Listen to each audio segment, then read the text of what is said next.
Okay. Everybody on track? Yep. Yep. Okay, you guys, tell me about this book. I'm so excited to hear about this book.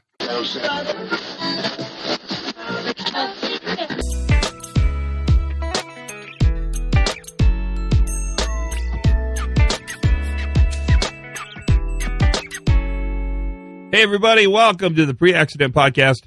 I'm Todd Conklin. I'll be your host for today's festivities.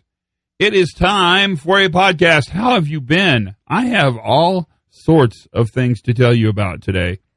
It's kind of a big day for me. I mean, conversation-wise. I don't know if it is actually real-wise that good or not. So long story short, I have a loaner Tesla Model X long distance sitting in my driveway.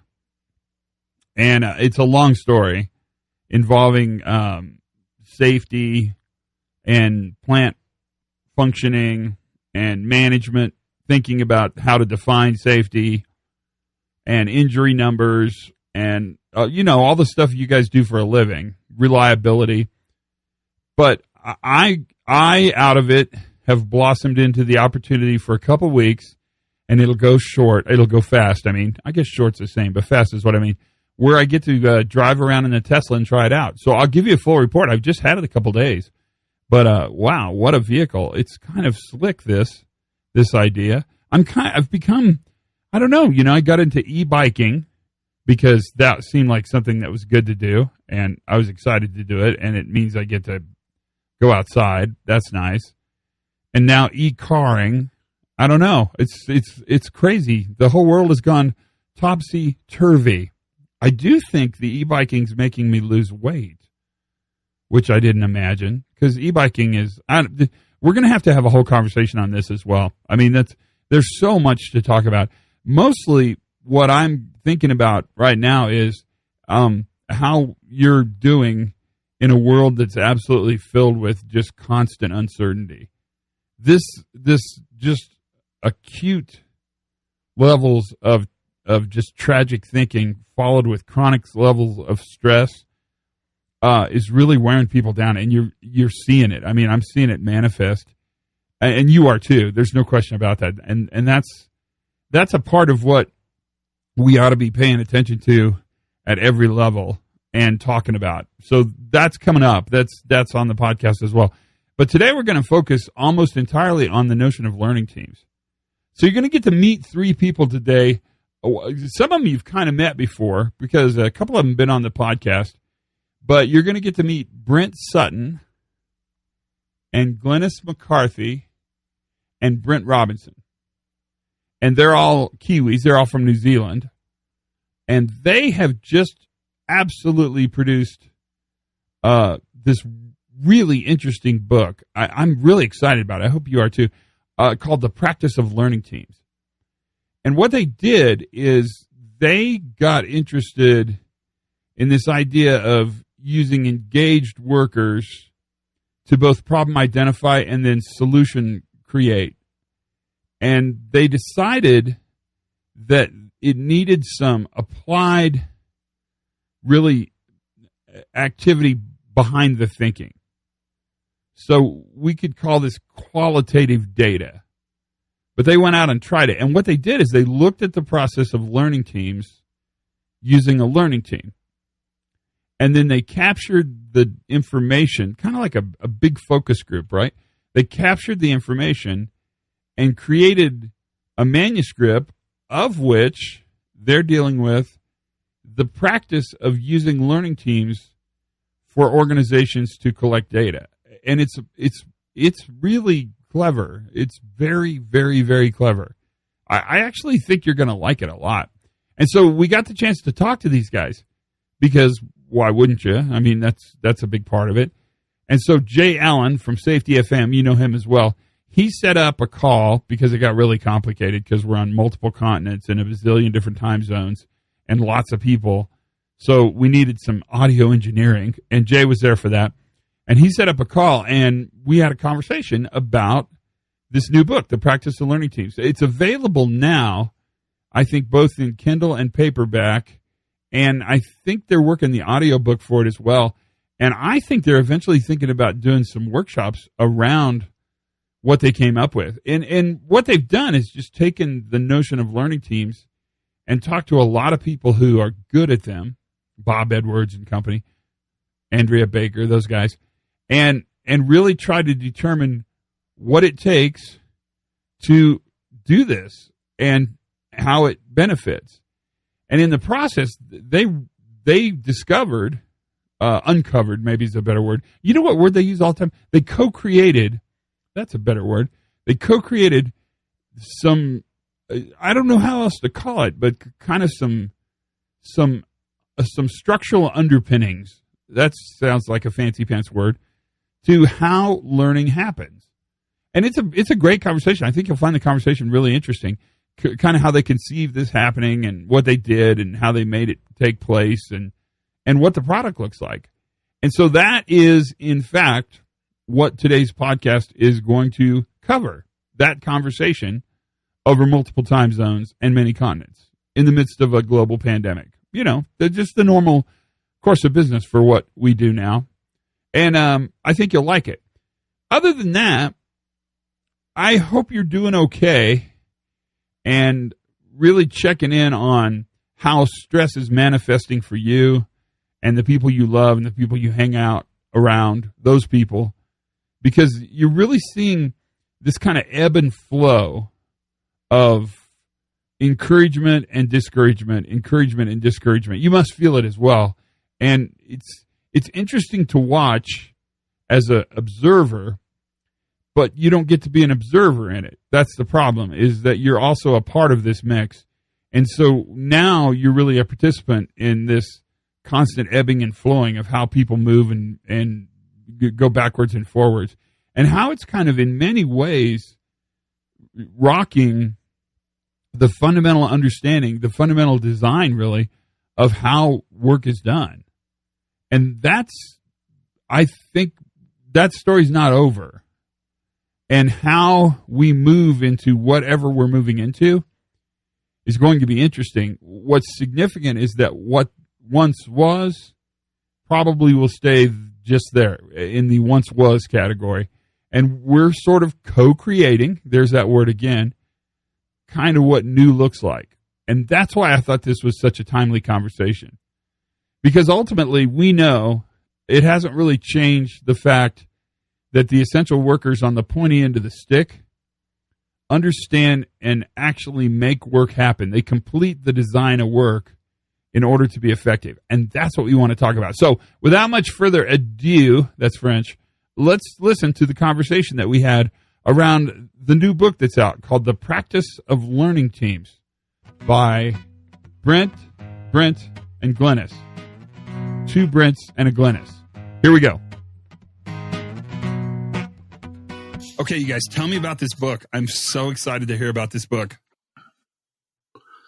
Well, it was your crazy idea, Todd. Well, so don't discredit it before we get started. I mean, save that kind of stuff for the end.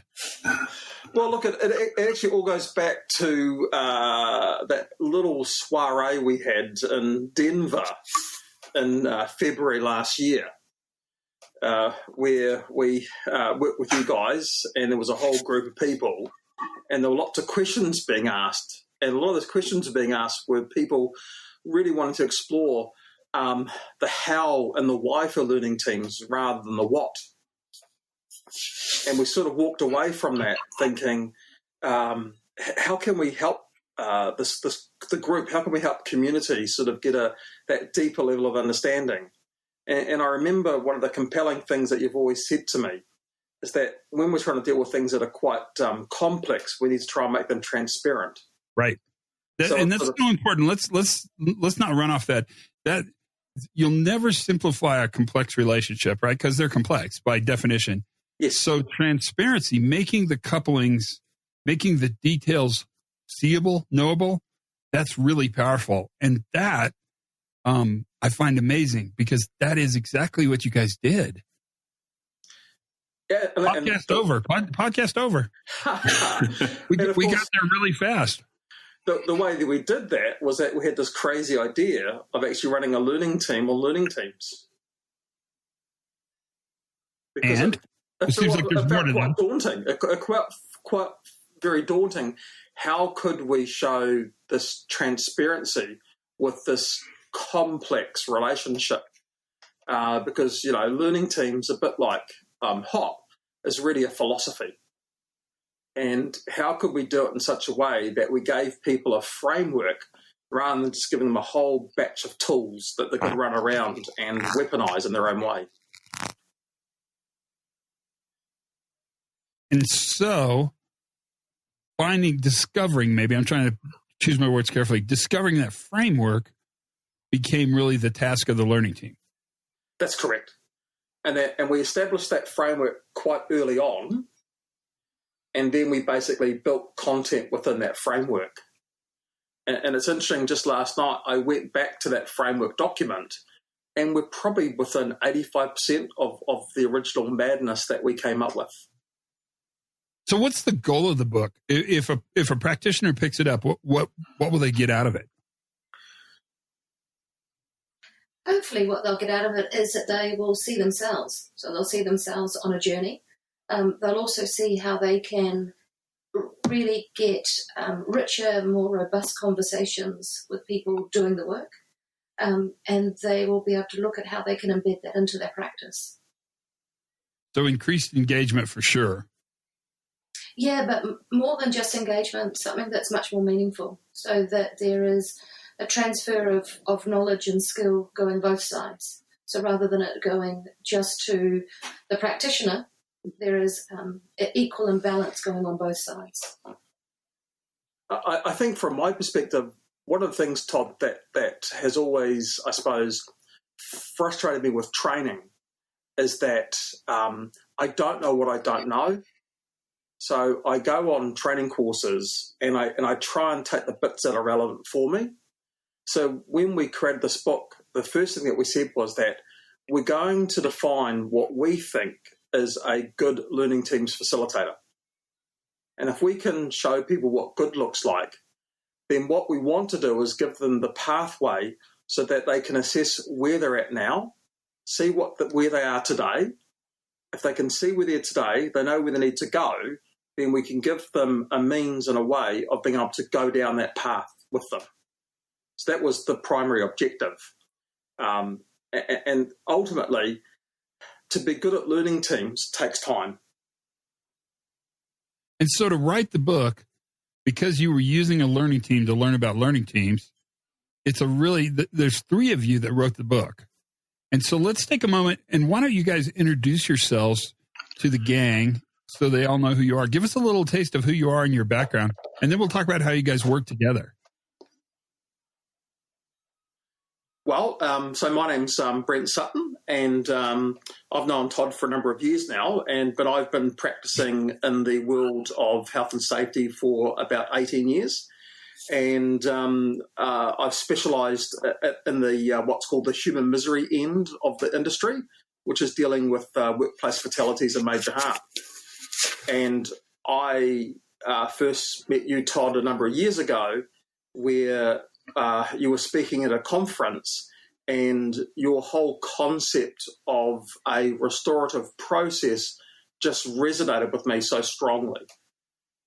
Because in all the work that I've done, I've always felt, no matter how I approach things, why do workers feel blamed?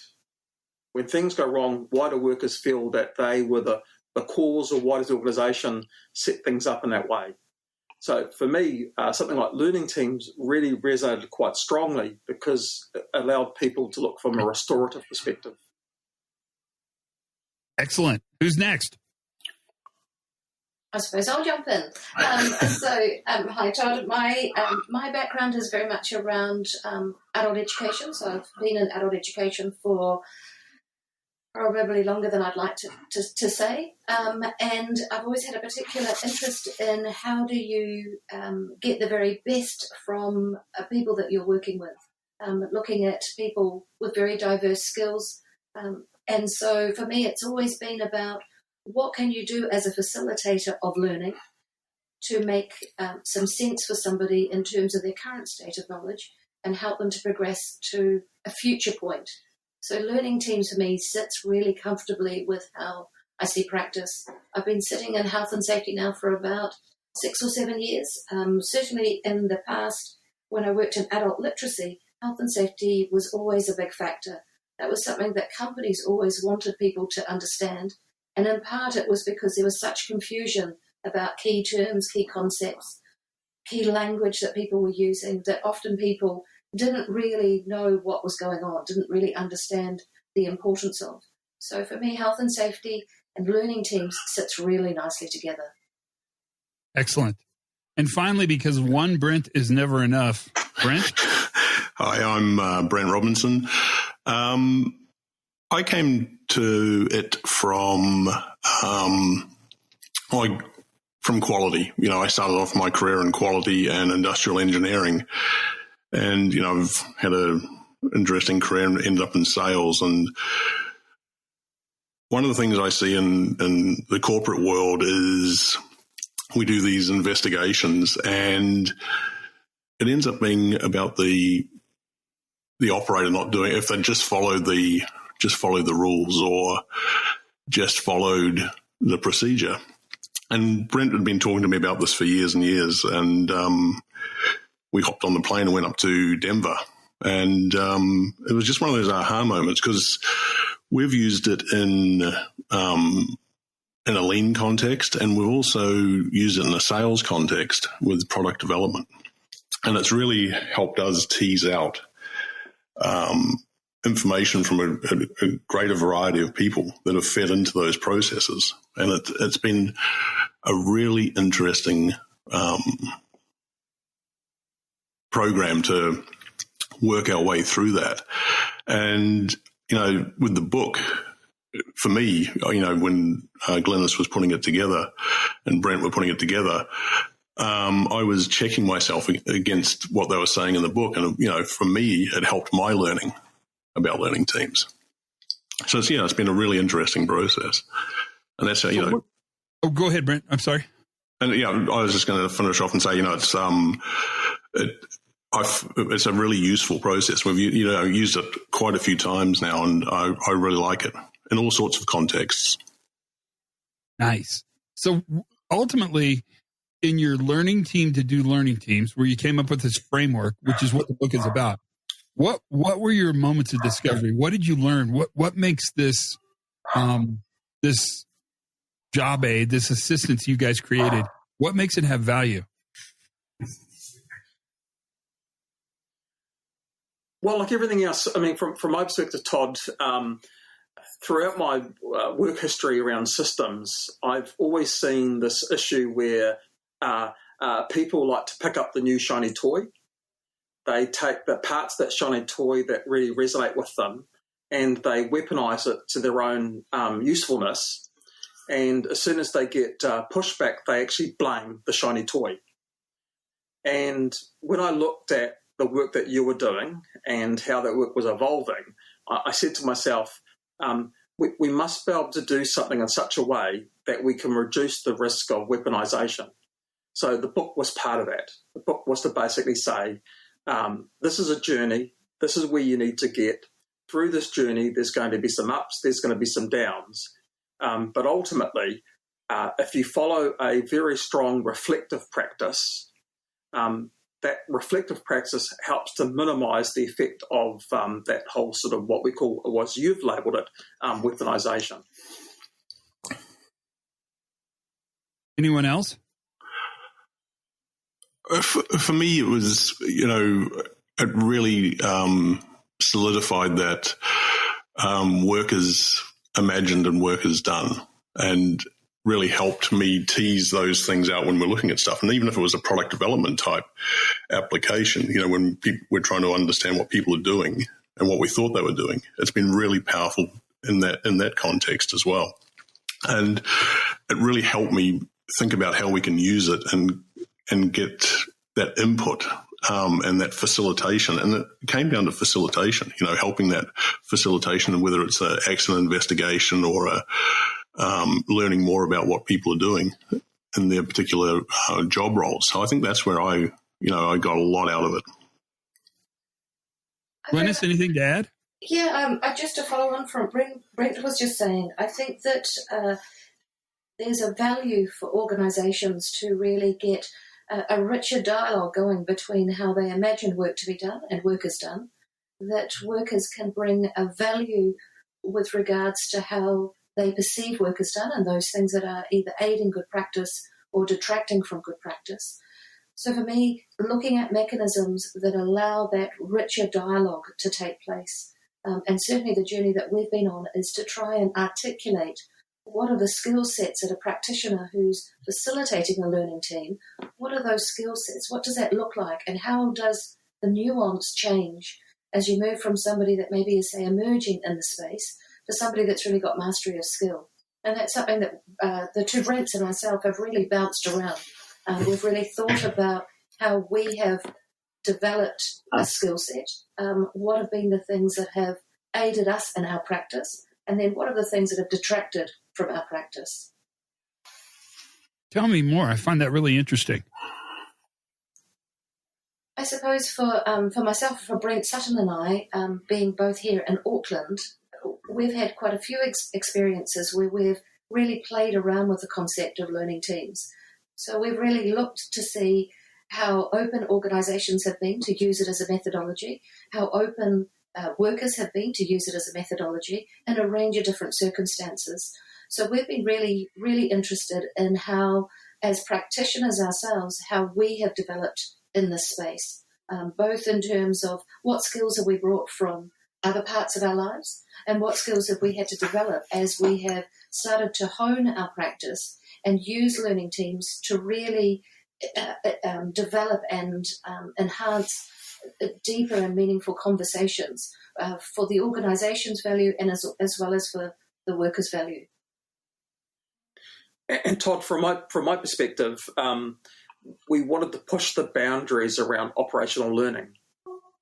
We basically wanted to look at the book from the perspective of saying that learning needs to happen throughout the life cycle of an organisation. And as much as learning teams has been primarily used in the past for post-event, we were really keen to see how learning teams could be used for everyday work, how learning teams could be used to support organisations and management of change and with events. And what we wanted to explore was that when we have this dialogue, when we run these learning teams, when we get these people together, that what workers learn from that engagement and what the organisation learns from that engagement is actually quite different. And a lot of traditional means or methods of, or what we call interventions, don't actually deliver worker learnings. The only party that learns from it is the organisation. So we were really, I think, quite focused to say, and through our own experiences, how do we create the opportunity for learning to happen both at a worker level and from an organisational level? Because at the end of the day, if you don't learn, you can't improve. And I think that's an important point. Oh, sorry, Todd. Go ahead, Brent. No, go ahead. I think it's a really important point because that learning, I think people have looked at it from a safety incident type of point of view. But what we're seeing is that there's learning for that exactly, but there's also a productivity improvement, because you're learning something about what they're doing. It's not somebody in an office creating these SOPs or these standard work documents that are unrelated to the actual work. You're getting the people that are doing the work feeding into it, and it is a much richer outcome. And we've been using it on construction site with the pre-starts in the morning. And that's been really interesting because before it was just somebody saying, oh, here's the pre-start, here's the safety issue for the day. And what we're doing now is saying, well, hey, guys, what did we learn yesterday? What are the improvements we can do today? And it's a two-pronged thing. It's not just safety, it's productivity. And, people are coming with, hey, if we just did this, it would be much more effective. And so we're trying to capture that really, really quickly. And I think that's been, what I've been seeing out of it's been really, really cool. and the organization's benefited from it. Build on that idea that you guys are bringing up, which I think is fundamental to the book, but really interesting. And that is that learning products aren't one size fit all, that different stakeholders, different stakeholders, I guess, in the organization learn different things from the same data. Oh, absolutely. And that's because they have different needs. So if we think about, Todd, we think about, the blue line, black line type component, that gap between workers imagined and workers done. What we've explored further is the fact that workers, through their everyday interaction and the work that they're doing, there is some learning that goes on. But that learning may not be what we call intentional, that they didn't go out to learn that learning happened through the process of what they do, and that those changes that they make and how they work and those behaviours are typically more sort of micro changes. But when the organisation comes in to try and do its learning, it's doing a learning from a macro change. So part of what we were trying to explore was how could we provide this ability for organisations to be able to gather intelligence rather than doing an intervention where they're able to see if there could be any both positive and negative effect from those micro changes that are happening at that work level. And for us, that was a really exciting part of the book, was to explore those things. But more importantly, we gave people examples of how to do that. You may recall, Todd, that we had a really good conversation around metrics. And metrics have been a bit of an ugly word for quite some time. But we were using metrics in the concept of being able to gather organisational intelligence without it being seen as an intervention. And really, it's kind of the difference between almost the word measuring and monitoring, right? I mean, you measure a linear system, you measure a non-complex system, a mechanistic system, right? Root cause works, all those, we know all those things, right? In a complex system where you're trying to make those complex couplings more transparent, you're really monitoring as opposed to measuring. You're discovering. Or I think Glynis used the word that I was hoping she would use, so I'll tease it in, and that is you're co-creating sort of what matters. And I think that there's a real value in that. I think that ultimately for an organisation to get true rich learning around the difference between how they imagine work is being done and the reality of how work is actually being done, is you need to have conversations at a robust level with the people who are actually doing that work so that you co-construct a true reality. Wow. I mean, think about that. That's it seems like we should all go to our places and practice mindfulness. And I suspect there's a place for that as well. Yes, very nice answer. And Brent, for you, mindlessness could also be practiced. He's a master in that. A guru is the term we use. I'm just waiting for the caftan, Todd. It's coming. It'll come. The caftan comes. What it doesn't show, it points to. Just work with that one a while and think about it. It'll all get clear as you progress through. What are you most proud of in this book? For me personally, it's about collaboration. That we have created something at the beginning that, it has certainly been a journey. We sat down, we said, this is what we were going to do. We went away, we wrote something, we came back, we talked about it, we went away, we refined something, we came back and we talked about it. And at the end of it, I still feel like I like the two people that I've written this book with. And I think that's really important. That's good to know. I'm waiting for the physical evidence, but that's okay. Look, I think it has been a journey, and the thing you got to be very conscious of is that you get to this, you've learnt so much through the writing process that you want to go back and start again. And I remember this conversation we had, Todd, about, writing a series of books, because books are an evolution. And that's why we really want to start off with this whole concept of the practice of. In other words, giving people that concept of understanding what does good look like. And our intention is to, follow that up with the field guide, which is really giving people those practical everyday components. And then the last of it is going to be the whole concept of around mastery of learning teams. But the thing I've been most proud of is that I believe that learning teams can be agnostic when it comes to the system that the organisation operates in. That we at the moment in the world of safety, we have this divide between safety 1, safety 2, safety differently, systems thinking, resilient organisation, human factors, behavioural safety, you name it, we have lots of different language. Learning teams is a philosophy that can sit across any system. Because at the end of the day, it's about how to engage with workers in a meaningful way, create meaningful dialogue, and get both the worker and the organisation to learn and to improve.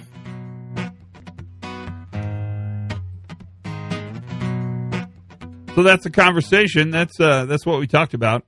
It's exciting, I think. I think the book's really exciting. A special thanks to Brent Sutton for sure, and Glynis McCarthy for sure, and Brent Robinson for sure, and to Jay Allen for kind of shepherding everybody onto the same soundtrack. Thanks for the conversation. Mostly thanks for moving the ball forward. That feels like the right thing to do at every single level. That's the pod for today. Keep moving forward and don't doom scroll your way into some kind of weird depression. Promise me that. Learn something new every single day. Have as much fun as you possibly can. Be kind to each other. That seems important right now. And for goodness sakes, be safe.